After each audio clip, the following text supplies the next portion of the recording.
my gosh, partner, eto na! Ang ating kwento mula sa Mahiwagang Burnay!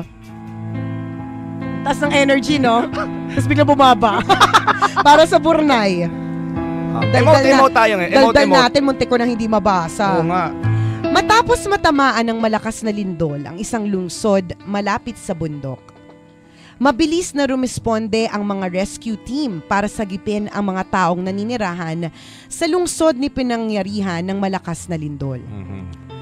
Maraming namatay at nawalan ng kabuhayan dahil sa pinsala ng malakas na lindol.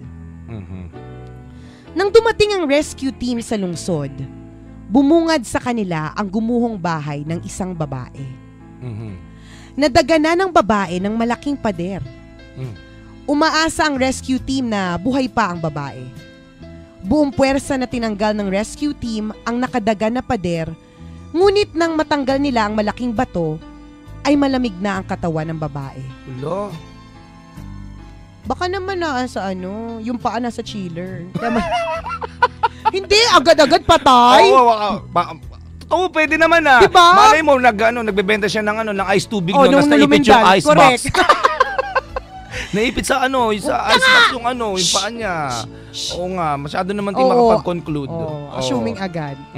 Pero totoo, partner. Totoo, mga kabisyo, nang matanggal nila ang malaking bato, ay malamig na ang katawan ng babae. Hello? At kumpirmadong patay na ito. Napansin ng leader ng rescue team na nakayakap at magkahawak ang dalawang kamay ng babae na parang may bagay na pinoprotektahan.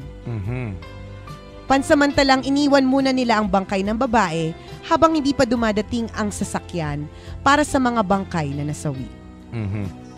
Nagpatuloy ang rescue team sa paghahanap para sa iba pang napinsala ng malakas na lindol. Nang matapos nila ang paghahanap, bumalik ang leader ng rescue team sa bangkay ng babae. At nagulat ito nang marinig niya ang iyak galing sa bangkay ng babae. Tinawag niya ang kanyang mga kasamahan at sumigaw. Multo, multo, multo! Ano yung narinig nila? May umiyak galing sa bangkay ng babae. Kaya tinawag niya ang kanyang mga kasamahan at sumigaw. Isang sanggol! May isang sanggol! Nagmadali ang buong rescue team sa pagtanggal sa maliit na tipak ng bato na nakapalibot sa katawan ng bangkay ng babae. Nagulat sila nang makita nila ang 3 buwan na sanggol na nakabalot sa makapal na kumot.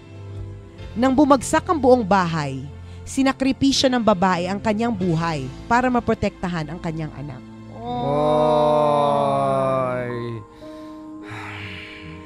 Dumating ang doktor para suriin ang kalagayan ng sanggol. Binuksan niya ang makapal na kumot at nakita niya ang isang kapirasong papel sa tiyan ng bata na may nakasulat.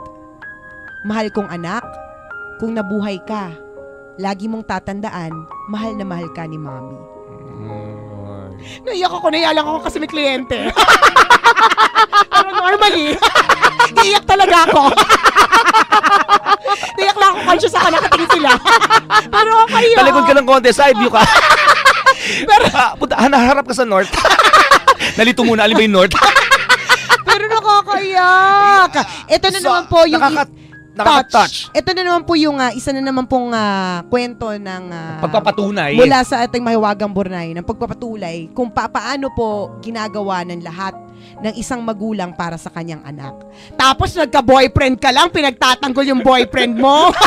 Magsisinungaling ka sa nanay mo. Oo yan, di ba lahat ng kasinungaling sa mundo gagawin mo, may pagtanggol lang ang jowa mo. Tama, nagkaroon kayo lang ng boyfriend Di ba?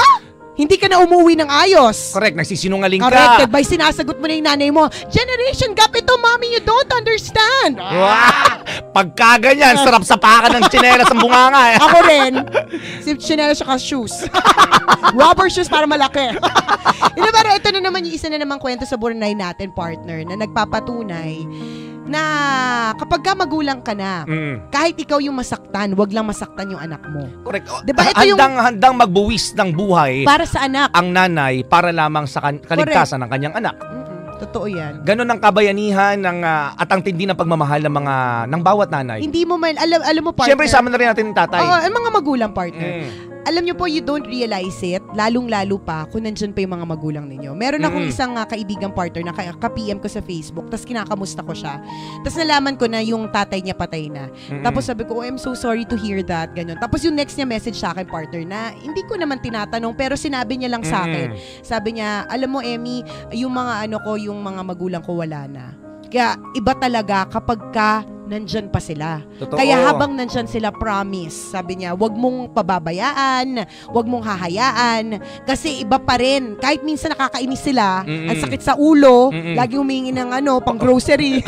Ubus na naman ang bigas. Diba? Kaya ulit-ulit sa mga sinasabi nila, kahit nasabi na sasabihin ulit. Tama, pero iba pa rin kapag alam mong wala na sila. Tama. Diba? Kaya, and our parents, mga kabisyo, they are not getting any younger. Correct. They are getting older. Tsaka hindi, kumbaga sa mga magulang, napakalaking bagay na ma-recognize na mga anak nila, lahat ng sakripisyo, yung tipong simpleng, yung pagbibigay ng baon araw-araw. Correct. Di ba minsan nagagalit tayo pag kulang yung baon na binigay sa atin ng mga nanay natin? Tama. Kulang naman tong baon, mag-ibig sabihin, magtitipid na naman ako ng allowance ko today. Hindi mo alam kung anong hirap yung pinagdaanan ng magulang mo, makuha mo yung simpleng baon na yun. Mag-thank you ka na lang. Magpasalamat ka na lamang, binibigyan pa rin ng baon ng nanay mo. Tama. Pinag-aaral ka pa rin, pinapadala ka pa rin yan sa eskwelahan. Kasi gagawin nila ang lahat para sa'yo. Huwag mo namang bastos-bastusin. Katulad ng kwento sa Mahiwagang Bornay, isipin mo buhay. Hindi naman sa lahat ng oras nangyayari yun, diba? Pero kung pwede lang. Kaya nga, diba, partner, lagi natin naririnig sa mga magulang natin ito.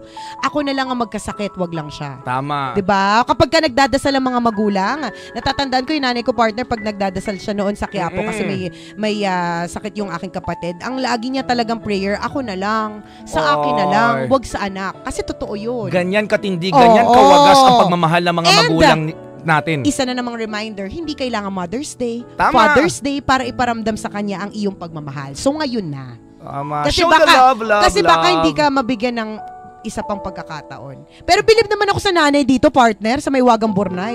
Lumindol na at lahat, nakakuha pa ng ballpen at paper. Nakapag-iwan pa ng message. Nakapag-iwan pa ng message. Astig talaga mga magulang. Madiskarte. Capable of multitasking. Diba? Sa gitna ng lahat, nailagay pa yon, diba? Thank you, Mahiwagang Bornay, sa isa na namang napakagandang kwento. Very para inspiring, sa lahat ng mga kabisya nating hinihintay ang kwento ng Mahiwagang Bornay, ito po, ipinopost namin sa aming Facebook fan page. I-search nyo lang po, Tambalan! Thank you. Ang dami naming natututunan sa iyo, Mahiwagang Bornay. Correct! Sobrang pinag-uusapan to sa Facebook at saka sa Twitter at saka sa mga text messages at natin, partner. Maraming nag-share nitong mga kwento ng Mahiwagang Bornay. Soon magkakaroon na siya ng sponsors. Wow. Eto ang tambalan ng isang balasubas. At ng isang balahura, ako po si Nicole Liala. At ako naman si Cambio Ken Chris Chuper. At ang aming tanging paalala na dapat ay memorize nyo na. Sabay-sabay tayo mga kabisyo. Walang matatag na relasyon sa malanding may determinasyon. Yun!